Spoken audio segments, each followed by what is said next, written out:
¿Qué tal, amigas y amigos? Bienvenidos aquí a mi oficina en la parroquia de los Santos Cosme y Damián. Y bienvenido también un gran colaborador desde hace varios años, un experto en psicología, un terapeuta, además hipnólogo, grafólogo, que siempre nos ayuda a encontrar respuestas a lo largo de nuestra vida. Y es que les quiero comentar que en muchas ocasiones nosotros sabemos qué es lo que nos pasa, pero no sabemos por qué nos pasa. Por ejemplo, de repente tengo acné, no sé por qué me esté saliendo, de repente tengo altos los triglicéridos, no sé por qué esté pasando. Y en la parte emocional, en la parte psicológica, a veces nos conocemos. Soy muy enojón, soy muy gritón, me deprimo, no sé esto. Y precisamente a esto nos ayudan mucho los terapeutas, los psicólogos, para saber por qué somos o estamos actuando de tal o cual manera. Y precisamente por eso quise invitarlo a él, y él por supuesto los invitará también para que algún día, con esta confianza que yo le tengo, ustedes también puedan ir a su consultorio o bien en una entrevista también vía Zoom, porque él maneja estas dos opciones. Bienvenido, Alan, ¿cómo estás? Muy bien, padre, muchas gracias. Alan Cid, como el Cid campeador, Sí. está por aquí con nosotros. Alan, fíjate que en muchas ocasiones la gente que sabe que yo también he tenido algunos estudios de psicología, pero no soy psicólogo, me mandan muchas preguntas y yo digo, ¿cómo me gustaría que estuviera Alan aquí para que pudiera responderlas? Pero también tengo que aclarar aquí algo. Miren, a través del internet, así en una forma general, no se puede tratar a una persona en su vida particular. Hay como recetas generales de cocina, pero a la hora que se tiene que hacer la receta se necesita alguien que esté cerca para que la receta salga adecuadamente. Lo mismo pasa en psicología, se puede hablar de generalidades, pero como cada individuo es distinto, se tiene que adaptar la realidad del terapeuta, la realidad del paciente en una respuesta interactuada. Pero que yo quisiera decirte algunas de las preguntas que más o menos me llegan para que tú en una forma general pudieras decirle a la gente de qué se trata, por dónde iría y si a lo mejor les serviría una terapia. Ok. ¿Te parece? De Mira, acuerdo. yo las puse por aquí, mira, una pregunta que me pone, padre, no sé poner límites. ¿Por qué me pasa esto y qué puedo hacer? Como si fuera una respuesta fácil, no es nada fácil, ¿no? Así es. Pues muchas gracias por la invitación. Lo que normalmente hacemos los psicólogos en consulta es hacer una previa entrevista a ese candidato de paciente para justamente personalizar el tratamiento. O sea, lo primero que hacemos es indagar en la historia de vida de esa persona. Entonces, ante esta pregunta, lo conveniente es que acuda a terapia y lo que haríamos indagar en su historia, ver cómo fue su crianza, qué cosas vivió con sus padres, con sus hermanos, y a través de lo que vayamos descubriendo, como en ese previo que es antes de iniciar la terapia, es un conocimiento de la persona, ir pensando y armándonos algunas hipótesis de qué es lo que puede estar ocasionándolo, que va a ser la vía por la cual vamos a poder ayudar a la persona a cambiar.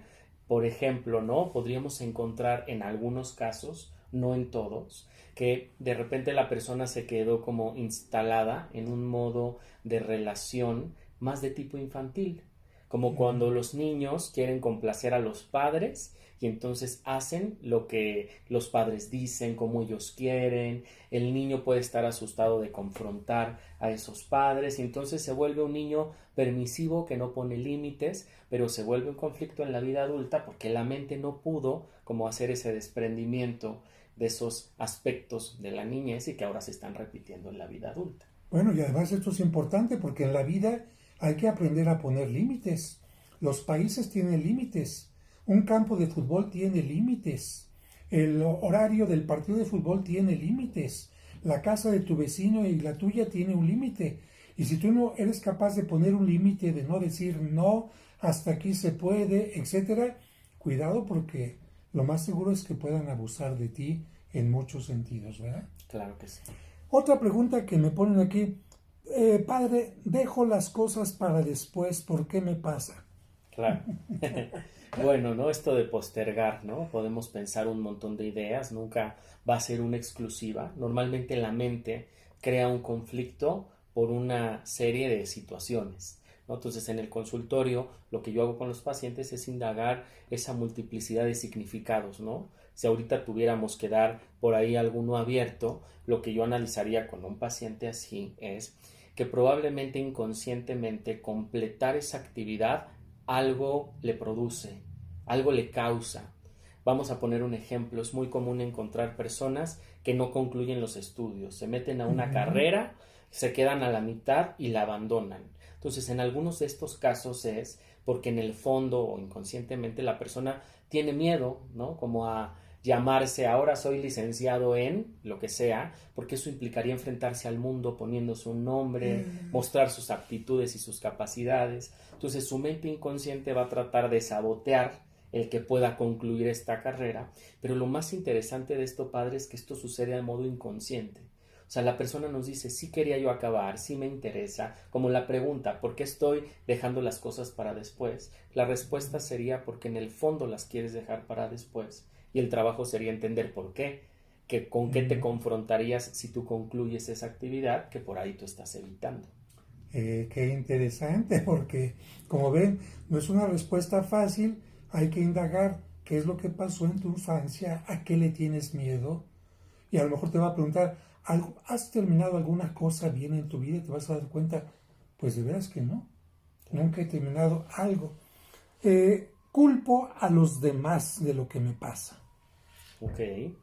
Este es un mecanismo de la mente, es un mecanismo de defensa que, como su nombre lo dice, sirve para poderme defender de lo doloroso que es asumir la responsabilidad de los actos que yo hago, de mi personalidad, de mi manera de ser. Todos tenemos aspectos positivos, buenos, ¿no? Saludables en la mente, y todos tenemos aspectos conflictivos, difíciles, complicados, tóxicos les podemos llamar. Entonces el mecanismo de defensa donde yo culpo a alguien más de lo que me pasa me libera a mí del dolor mental que provoca asumir que por ahí, no en todos los casos, habría que ver qué está sucediendo, pero en muchos de ellos a lo mejor yo inconscientemente tuve algo que ver, a lo mejor yo inconscientemente provoqué esa situación.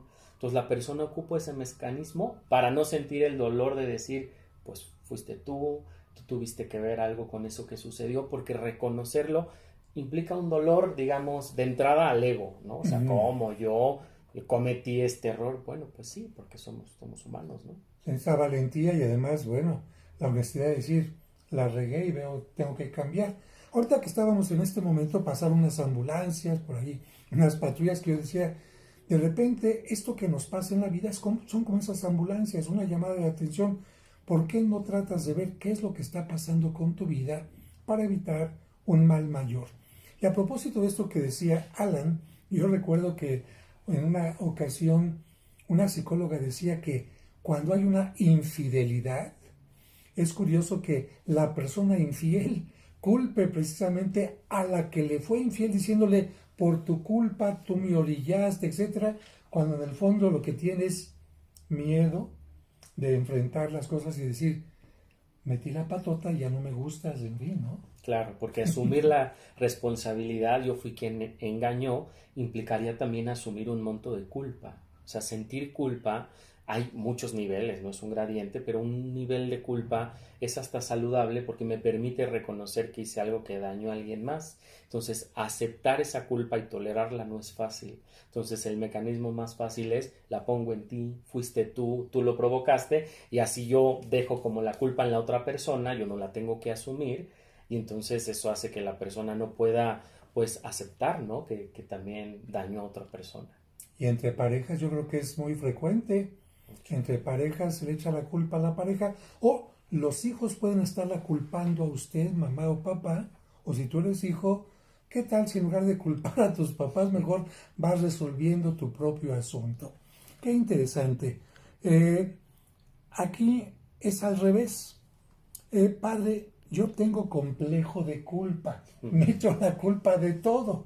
Aquí es al revés. Qué curioso que el ser humano pueda tener o una hacia acá o una hacia acá, ¿no? Sí, la mente es infinita, ¿no? Se puede pensar de múltiples maneras y cada mente funciona y reacciona de manera distinta.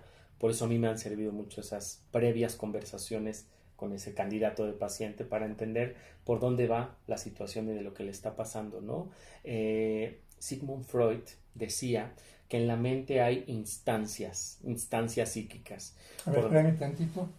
Me voy a mover tantito. Okay. Ustedes sigan ahí, sí, sin Okay. problema. Es que quiero invitar a Sigmund Freud para que diga qué es lo que tiene está. que decir. A ver, ¿qué tengo que decir? ¿Qué decía yo? A ver, Freud, a ver si te acuerdas qué decías. Él nos hablaba de que en la mente existen tres instancias: el ello, el yo y el superyo. Sin entrar mucho en detalle, el superyo es el encargado de generarnos culpa, de sentir que hicimos mal las cosas, que no las merecemos, que hay una expectativa de que todo lo tenemos que hacer perfecto. Entonces a veces esa instancia de nuestra mente, que todos las tenemos y que es un conflicto los polos, ¿no? Por ejemplo, un psicópata sociópata no tiene un superyo funcionando bien porque nada lo detiene. Acá es el ejemplo opuesto. Bueno, trabajamos con esa instancia psíquica de por qué la persona tiene un superyo tan duro y tan severo que constantemente le está diciendo que lo hizo mal, que se equivocó y que le está exigiendo un ideal de perfección, el cual pues no va a alcanzar nunca. O sea, dicho en otras palabras, la culpa funcionaría correctamente, pero con un termómetro. Sí. Si está equilibrada, podemos decir, en una forma normal, no hay ningún problema, pero si ya o no tienes sentimiento de culpa y mataste a alguien, hiciste una cosa muy grave, cuidado. O bien, al revés, si de todo te culpas, de lo que digamos, problemas de tu mamá, de tu papá, de tus hijos, de todo, y ahí habría que ver cuándo comenzó aquello, ¿no? Exactamente. Otra pregunta, me hago la víctima, me gusta hacerme la víctima. Esto me escribió una mamá. Claro, no digo el nombre, porque también aquí en esto hay que decir algo. Cuando usted va a visitar a un terapeuta o a un psicólogo, no tenga miedo de que, ay, ¿y qué tal si el terapeuta le cuenta después a mi marido, a mis hijos lo que le dije? No. El psicólogo, el terapeuta, como un sacerdote, tiene una ética, una obligación de secrecía, ¿no es así? Completamente. Inclusive pasa mucho, por ejemplo, en la terapia con adolescentes. El adolescente está muy asustado de contarnos sus conflictos porque normalmente quienes buscan la ayuda son los padres y entonces están asustados con el terapeuta pensando que el psicólogo está aliado con los padres, que nada más lo usaron para sacarle información al adolescente. Entonces sí, hay completamente confidencialidad y en especial en este tipo de casos los adolescentes. Desde las primeras sesiones se le aclara a los padres frente al adolescente que lo que pasa en el consultorio no lo vamos a compartir con los padres, aunque tengan mucha curiosidad, aunque les interese mucho saber, a menos que su vida esté en riesgo, que haya el consumo de alguna droga, que haya algún peligro de suicidio. Eso es no negociable y inmediatamente se le comunica a los padres, pero hasta en esos casos tan sutiles no se pasa a los papás, ay, les cuento cómo vi a su hijo adolescente, claro. Y eso le permite al joven tener un espacio donde se sienta libre de compartir sus miedos, sus angustias, sus preocupaciones, y a los padres les toca la chamba de aguantar y de tolerar, pues no saber, confiar en el proceso, ver cómo el adolescente va mejorando en el paso de las sesiones. Entonces sí, la confidencialidad es un elemento clave en las terapias. Y como dice Alan, no solamente se le dice al padre en el caso de que un muchacho esté en peligro, al mismo muchacho, a la misma muchacha se dice, ¿sabes qué? Esto es tan delicado que no se puede quedar entre tú y yo. Tenemos que buscar ayuda y creo que los primeros tienen que ser tus padres. Y habrá casos en que a lo mejor el propio papá o la mamá sean el peligro. Y aquí habrá que hablar con el otro papá, ¿verdad? Son muchas cosas delicadas que de repente aparecen en una terapia. Me hago la víctima, después aquí tengo otra cosa, tengo miedo a todo. Ok, bueno, tendríamos que ver en el consultorio a esa persona a qué se refiere con todo, específicamente qué es lo que le está teniendo miedo, porque lo que trataríamos de entender todos, digamos, en la terapia es que las cosas a las que tiene miedo tienen un significado de fondo, representan algo. Por ejemplo, me acuerdo mucho hace mucho tiempo el caso de un paciente que por cuestiones de trabajo tenía que tomar aviones muy seguido. y de un momento a otro le empezó a dar muchísimo miedo el avión. Y él me decía, no me lo explico, Alan, llevo años en este trabajo, años viajando en avión y apenas se despertó un temor irracional al avión. Bueno, con base al trabajo que fuimos haciendo terapéuticamente, descubrimos que el miedo lo comienza a tener cuando él se pone el cinturón de seguridad. Y cuando fuimos trabajando, nos llegamos a un recuerdo de su niñez, de cómo su papá lo tomaba por la cintura, a la altura donde él siente el cinturón, y al papá le gustaba mucho jugar, digo, una cosa pues muy fuera de lo normal, asomarlo en la ventana y ponerlo así, exponerlo, como si él estuviera volando, y él recuerda eso con mucho temor, pero lo interesante es que ese recuerdo estaba reprimido, él no lo tenía consciente, y el trabajo terapéutico ayudó a descubrir que el miedo al avión no era en sí mismo el avión, sino que lo conectó con un recuerdo muy traumático de los juegos que hacía su padre con él, al sentir la sensación del cinturón apretado, y eso ayudó a que él pudiera estar mejor. Fíjense qué interesante, a veces un recuerdo, una experiencia que parece que está en el baúl de lo desconocido ahí, puede ser la respuesta para encontrar el por qué tenía este miedo. Pero para eso se necesita, no que a la primera, ya llegué, platicamos y en media hora ya. No, a veces se necesita ir platicando con el terapeuta, y el terapeuta a partir de esto no solamente va a encontrar la respuesta a este miedo, sino van a ir apareciendo otras cosas que se van conectando. Esto es muy importante. El diálogo que va surgiendo en forma natural, y un especialista que va preguntando de repente, ¿por qué esto?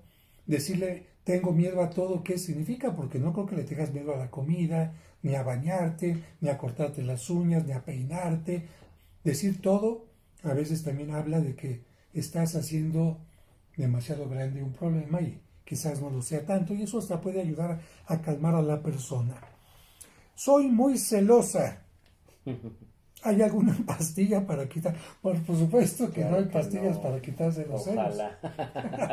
Bueno, pues ahí también tendríamos que citar a Freud, que él descubre que en la mente hay algo que se llama sexualidad infantil, que en pocas palabras quiere decir que en nuestra mente vive un niño, sin importar la edad que tengamos. Y los celos nacen de que el niño, cuando tiene a sus padres, quiere ser único y exclusivo.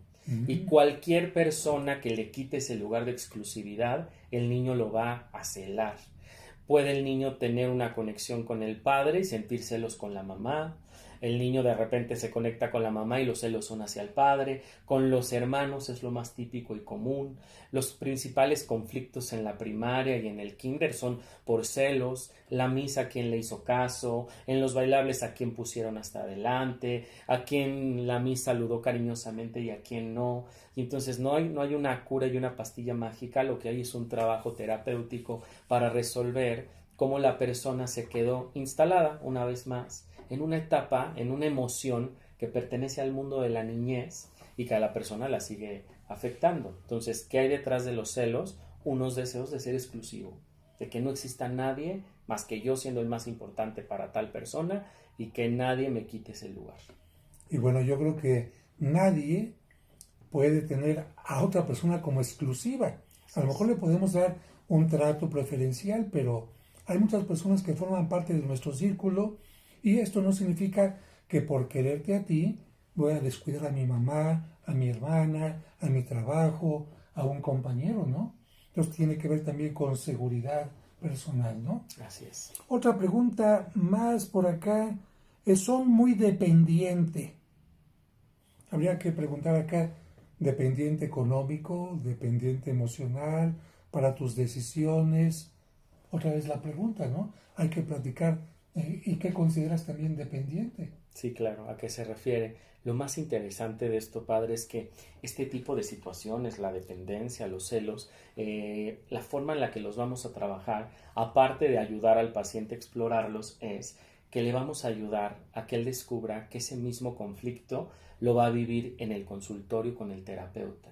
O sea, que esa dependencia, si ese paciente acude a un tratamiento terapéutico, puede ponerse dependiente a la terapia, pero una dependencia no sana, no aquella donde voy a un lugar que me hace bien y asisto con frecuencia, sino por ejemplo cuando el terapeuta tome vacaciones, el paciente sienta un exceso de angustia porque no lo están atendiendo, o los días que no tiene sesión, llame al terapeuta y le pida un espacio extra porque no aguanta esperar hasta que sea la siguiente sesión. Entonces también una vía de acceso por la cual vamos a acceder a este tipo de información, de dónde viene esa dependencia, a qué miedo está teniendo, por qué siente que no se puede enfrentar a ciertas cosas por sí mismo, lo vamos a ver en la relación que el paciente arme con el terapeuta y se lo vamos a poder ir mostrando. Y al tenerlo tan cerquita, porque lo está vivenciando conmigo, se lo puedo explicar de una mejor manera. Y si logramos, y el paciente es paciente y espera y asiste a las sesiones, va a llegar un momento donde el vínculo con el terapeuta va a cambiar y eso va a permitir que sus vínculos afuera también cambien. Fíjense, qué interesante, porque de repente las relaciones son así.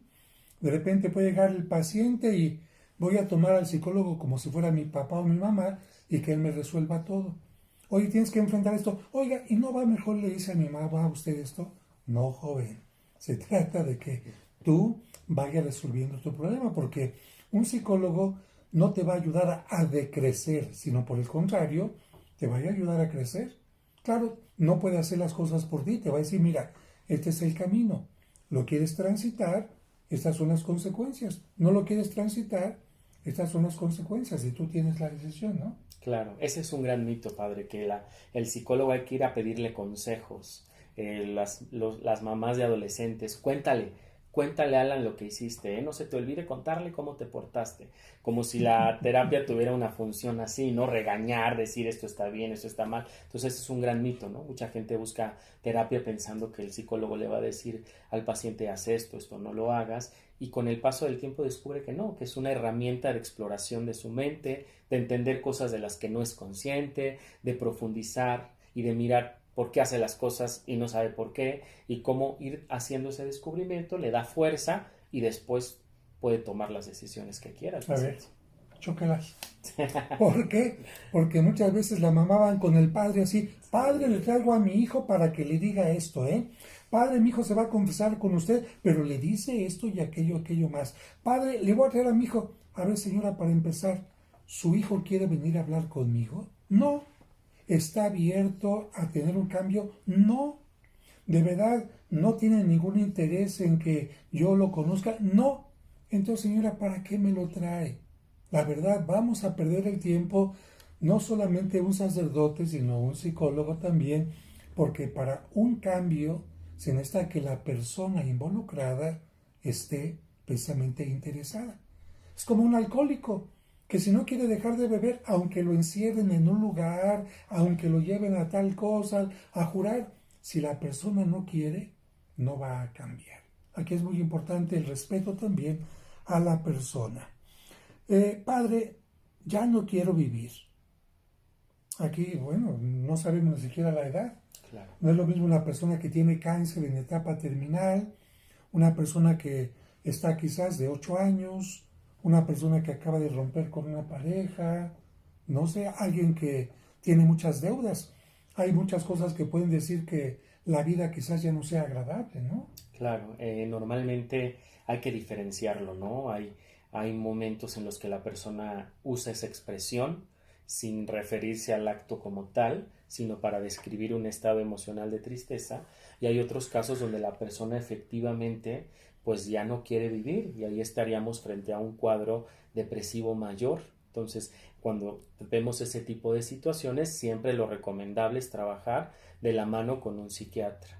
El psiquiatra va a ayudar con la parte química, la del cerebro, que la mente tenga unos mejores neurotransmisores, ayudar a elevar el estado de ánimo de esa persona a través de medicamentos, pero de la mano con la terapia para que pueda entender justo lo que usted dijo, padre, por qué se deprimió, desde cuándo, qué lo ocasionó, con qué tendrá que ver, ya que tenemos un espectro y una gama de distintos tipos de depresión, depende mucho la edad, en cada etapa de la vida se viven duelos, en la adolescencia, en la vejez, entonces habría que ir detectando a qué se refiere, pero siempre de la mano con el trabajo médico.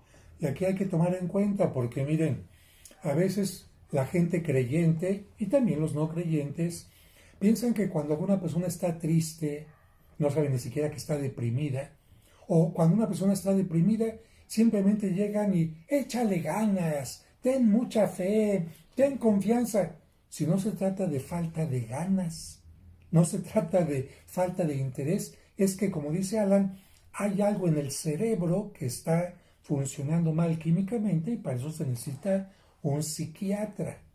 Y a lo mejor puede haber alguna pérdida, algún trauma fuerte y el psicólogo podría ayudar. Por eso Alan dice, a veces hay que hacer un trabajo combinado con el psicólogo y con el psiquiatra.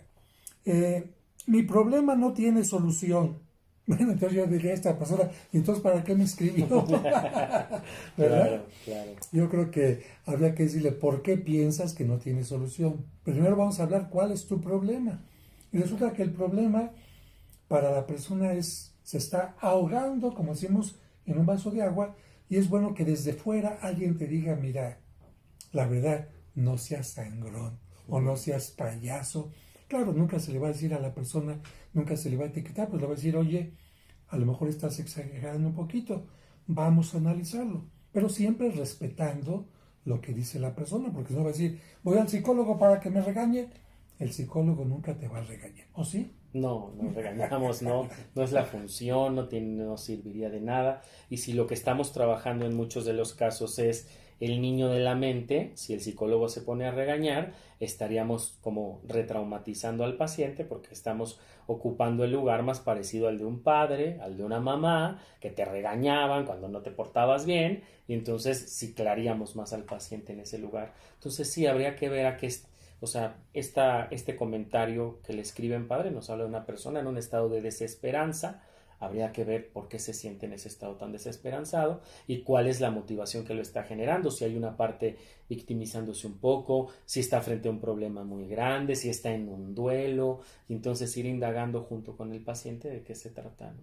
Miren, y yo creo que si esta persona escribió, mi problema no tiene solución, y me escribió significa que en el fondo sí piensa que hay una solución.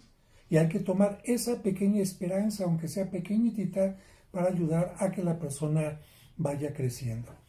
Y me llama la atención este correo, porque este sí me lo escribió un niño de 8 años, con ayuda de su mamá.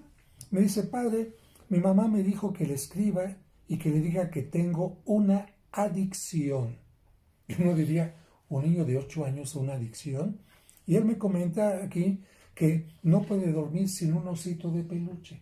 Okay. Eso es propiamente una adicción, no solamente se llama adicciones a drogas, alcohol, adicción también se puede llamar al celular o algo así. Sí, hay muchos tipos de adicciones, pero esto me suena más a un apego, a algo dependiente, ¿no? Como a necesitar del peluche para poderse dormir. Entonces, también habría que indagar qué es lo que está sucediendo de fondo. Como a modo general podríamos decir que este niño está teniendo algo que se llama un objeto transicional. Quiere decir que es un objeto que al niño lo calma principalmente de las ansiedades que le despiertan la separación. Probablemente es un niño al que le cuesta trabajo, no sé, ir a la escuela, convivir, puede ser que le cueste trabajo separarse de su mamá, y entonces el osito representa un sustituto de esa madre, pero algo que pasa una vez más, como lo comentábamos, en una etapa tardía, ¿no? 8 años, lo esperable es que la mente ya esté consolidada, que el niño ya pueda tolerar más separarse, y entonces aquí nos estaría hablando de un problema que se podría trabajar, porque es algo a lo que recurren, por ejemplo, los bebés con la mantita, cuando se la chupan, se meten el dedo a la boca, el chupón, 1 año, 2, el peluche favorito, a los 5, ¿no? A los 8 años nos estaría hablando de que este niño hay una serie de angustias, las cuales su mente no ha podido tramitar ni digerir, y está necesitando un objeto transicional que lo calme, temporalmente lo calma, pero de fondo hay una angustia que él no está pudiendo resolver solo. Y a lo mejor esto va a continuar a lo largo de su vida. Claro. De repente va a ser el osito y después lo va a cambiar, a lo mejor por un auto de plástico, y después lo va a cambiar por el cigarro, y después lo va a cambiar por algo. Así que, qué mejor que preguntas, respuestas, y llegar al fondo de las cosas. Miren, otras preguntas ya no las vamos a responder, no las vamos a tocar, pero fíjense, soy un fracasado. No puedo solucionar el problema del otro. Me echan la culpa de todo. No sé manejar mis finanzas. La persona que quiero no me quiere. ¿Qué hago? No vaya con el brujo porque no va a ser la que la quiera tampoco. No sé cómo terminar una relación. No me puedo perdonar. Quiero vengarme y no puedo. Bueno, una gran cantidad de preguntas que hasta yo le voy a decir a Alan, oye, sería padre que escribieras un libro con pequeñas respuestas para que la gente que esté en una sala de espera o algo así, tuviera por lo menos una idea de por dónde iría su problema y sobre todo que acuda con confianza con un especialista. Normalmente una terapia, ¿cuánto tiempo tiene que durar? Digamos, una terapia, no un proceso, una terapia. Ok, hasta una primera sesión, digamos, sesión puede durar entre 45 y 50 minutos, más o menos. Entonces hay que llegar con ese tiempo y pensar que ese es el tiempo adecuado y no más porque creo que se va desvirtuando la terapia, ¿no? Claro, a veces en las entrevistas iniciales podemos tardarnos un poco más porque estamos preguntando, pero una vez iniciada la terapia lo que queremos es no saturar al paciente. Yo le quiero decir un par de interpretaciones, unas cuantas cosas que se quede pensando de lo que hablamos hoy y ahí dejarlo, terminar la sesión y que el paciente se quede dándole vueltas, qué me dijo el terapeuta, qué descubrimos hoy, que haga como un ejercicio tipo de digestión de lo que recibió y si hacemos una terapia prolongada impedimos ese trabajo como de elaboración de lo que recibió. En cambio, en ese tiempo el paciente expresa muy bien lo que le pasa, me da tiempo de mostrarle cosas que le están sucediendo y que él haga su proceso de digestión. Lo que mejor nos funciona es que no haya tanta separación de una sesión a otra. Podemos a los 2 días tener la siguiente sesión y el paciente compartirnos cómo se sintió, qué le fue ocurriendo, aumentar la frecuencia en la semana de las sesiones más que en una sesión aumentar el tiempo.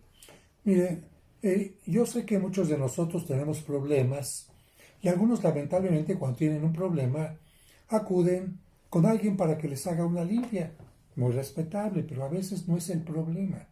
Un pirul no va a cambiar tu manera de pensar, no va a saber, no te va a ayudar a controlar tus emociones o a encontrar una solución.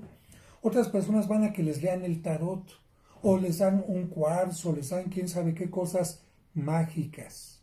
La psicología te ayuda a entender que hay muchas cosas que no van a venir de fuera para que tú las soluciones, que son totalmente personales y por lo tanto hay que darse un tiempo para esto. Y no acudir con charlatanes, sino con gente que tiene estudios especiales.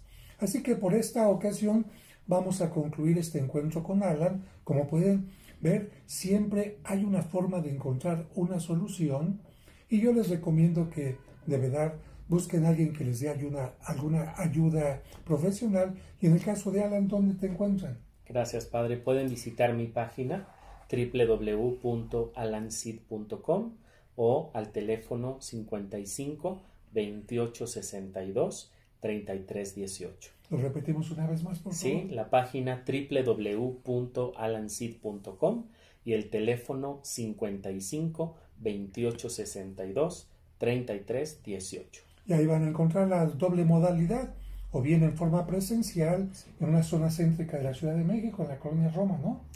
Un consultorio en la Roma y otro en satélite. Otro en satélite para que se puedan desplazar a donde más les conviene y cuando de verdad no se pueda mover la gente, no tanto por movilidad del transporte, sino porque a veces hay pacientes que no pueden salir de casa y esos también necesitan ayuda. Por ejemplo, una persona deprimida, ¿no? Claro. Una muy buena ayuda es quizás a través de esto.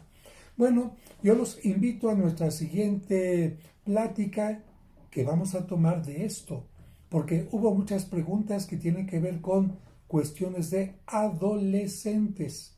Y si su adolescente dice usted, ay, padre, es mi dolor de cabeza, esto que vamos a tratar en una siguiente sesión le puede ayudar a usted a encontrar algunas luces.